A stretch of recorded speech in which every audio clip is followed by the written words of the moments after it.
Sumainyo ang Panginoon. At sumayo rin. Ang mabuting balita ng Panginoon ayon kay San Juan. Papuri sa iyo, Panginoon.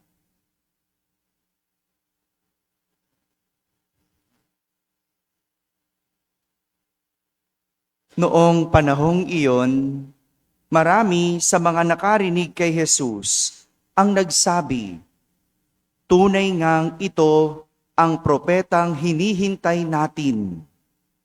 Ngunit sumagot naman ang iba pa, "Maaari bang magmula sa Galilea ang Mesiyas? Hindi ba sinabi ng kasulatan na magmumula ang Mesiyas sa lipi ni David at sa Bethlehem na bayan ni David ipanganganak?" Magkakaiba ang palagay ng mga tao tungkol sa kanya. Ibig ng ilan na dakpin siya, ngunit wala namang nangahas humuli sa kanya. Ang mga kawal na bantay sa templo ay nagbalik sa mga punong saserdote at sa mga pariseyo. "Bakit hindi ninyo siya dinala rito?" tanong nila sa mga bantay. Sumagot sila, "Wala pa pong nagsalita ng gaya niya." "Kayo man ba'y nalinlang din?" tanong ng mga pariseyo. "Meron bang pinuno o pariseyong naniniwala sa kanya?" Wala. Mga tao lamang na walang nalalaman sa kautusan ang naniniwala sa kanya. Mga sinumpa. Isa sa mga naroroon ay si Nicodemo na nagsadya kay Jesus noong una. Tinanong niya sila, "Labag sa ating kautusan na hatulan ang isang tao nang di muna nililitis at inaalam kung ano ang kanyang ginawa, hindi ba?" Sumagot sila, "Ikaw ba ay taga Galilea rin? Magsaliksik ka't makikita mo na walang propetang magmumula sa Galilea." At umuwi na ang bawat isa. Mga kapatid, ang mabuting balita ng Panginoon. Pinupuri ka namin, Panginoong Hesukristo. Umupo ang lahat at makinig sa homilya. Magandang umaga po sa inyong lahat. Magandang umaga sa mga nasa barangay. Magandang umaga rin sa mga nasa tahanan at nagsisimabaya online at sa lahat ng nasa abroad. Kasama kayo sa aming banal na pagdiriwang dito sa ating parokya. Kung ano ang inilalagay sa isip, siyang pinaniniwalaang pilit. Kung ano ang inilalagay sa isip, siyang pinaniniwalaang pilit. Ito po ang nais ipabatid ng ating mga pagbasa sa araw na ito. Sa ating unang pagbasa, pinagplanuhan ng mga tao na patayin si Jeremias. Galit na galit ang mga tao kay Jeremias dahil pinangangaralan ni Jeremias ang mga tao tungkol sa mga masasama nilang gawa. Ay gano'n naman talaga, di ba? Kalaban ng masama ang mabuti, no? Kalaban ng masama, hindi kalaban ng mabuti ang masama, no? Kasi kahit kailan hindi kumakalaban ang mabuti, no? Masama ang kumakalaban. Kaya pakiramdam ng mga tao, kinakalaban sila ni Jeremias dahil tinutuwid ang kanilang baluktot na pag-iisip. Sumasamba kasi ang mga tao sa Diyos-Diyosan. Tinatama sila ni Jeremias. Pinagsasabihan sila, tinuturuan sila. Pero hindi nila matanggap ang sinasabi sa kanila ni Jeremias.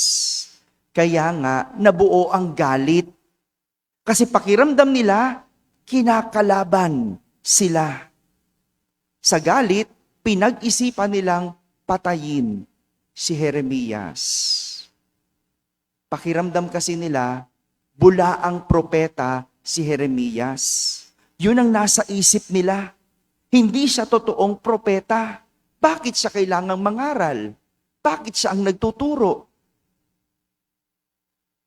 Kaya nga, sa ating narinig na unang pagbasa, ganun na lang ang pagsusumamo at panalangin ni Jeremias sa Diyos. Ang sabi niya, Panginoon, ikaw ay hukom na makatarungan. Nababatid mo ang isipan at damdamin ng bawat tao. Ikaw ang maghiganti sa mga taong ito. Ipinapaubaya ko na sa iyo ang aking gawain.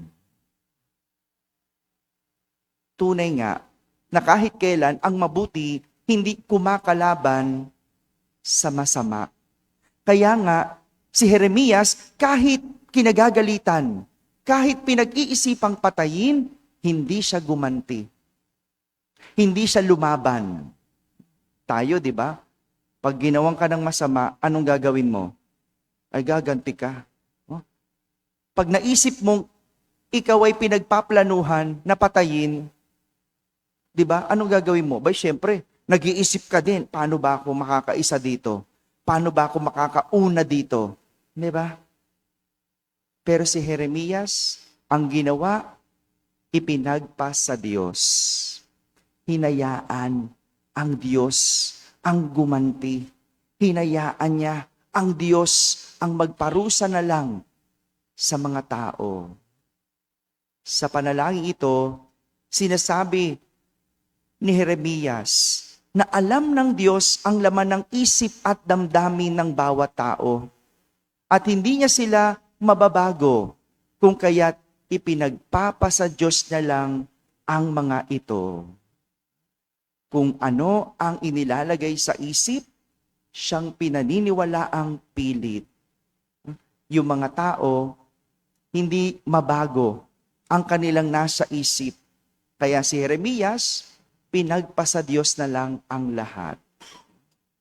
Samantala, sa ating ebanghelyo, magkakaiba ang pag-iisip at iniisip ng mga tao tungkol kay Jesus. Nagtatalo-talo sila kung siya nga ba ang Mesiyas. May nagsasabing siya. May naniniwalang siya. Pero marami naman din hindi. Meron ding iba ang pag-iisip. Kaya nga ang tanong nila maari bang magmula sa Galilea ang Mesiyas? Hindi ba sabi nila, ayon sa kautusan, magmumula daw ang Mesiyas sa lipi ni David at sa Bethlehem na bayan ni David ipanganganak? O hindi ba? Saan ba pinanganak si Jesus? Sa Bethlehem. Hindi ba? Mula siya sa lipi ni David. Yun ang hindi alam ng mga tao.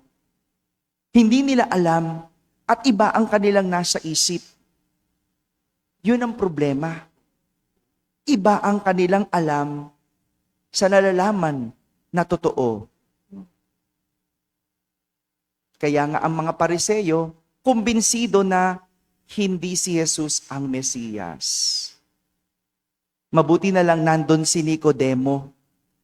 Si Nicodemo, nakatagpo si Jesus bago ang pangyayaring ito.